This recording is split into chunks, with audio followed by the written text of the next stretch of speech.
அன்புமணியின் கூட்டணி பேச்சு சட்டவிரோதம் என காட்டமாக கூறியுள்ள பாமக நிறுவனர் ராமதாஸ், கூட்டணி தொடர்பாக அன்புமணி பேசியது நீதிமன்றத்தை அவமதிக்கும் செயல் என்றும் கண்டனம் தெரிவித்துள்ளார். அதிமுக கூட்டணியில் அன்புமணி தரப்பு பாமக இணைந்ததைத் தொடர்ந்து பாமக நிறுவனர் ராமதாஸ் விடுத்துள்ள அறிக்கையில், டெல்லி உயர்நீதிமன்ற தீர்ப்புக்கு பிறகு பாமகவை தாம்தான் நடத்தி வருவதாக குறிப்பிட்டுள்ளார்.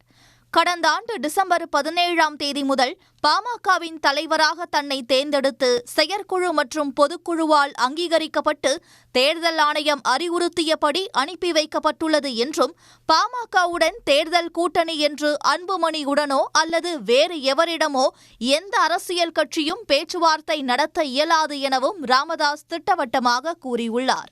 தாம் மட்டுமே தேர்தல் கூட்டணி பேசும் அதிகாரம் பெற்றவர் என்றும், அன்புமணியின் கூட்டணி பேச்சு சட்டவிரோதம் என்றும் அவர் காட்டமாக தெரிவித்துள்ளார்.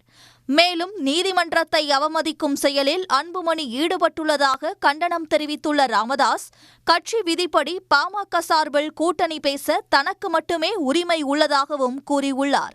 இதனிடையே நாளை மறுநாள் காலை 10 மணி முதல் தைலாபுரம் தோட்டத்தில் பாமக சார்பில் விருப்ப மனு வழங்கப்பட உள்ளதாகவும், மனுக்களை பூர்த்தி செய்து கொடுத்து ரசீது பெற்றுக் கொள்ளலாம் என்றும் ராமதாஸ் தெரிவித்துள்ளார்.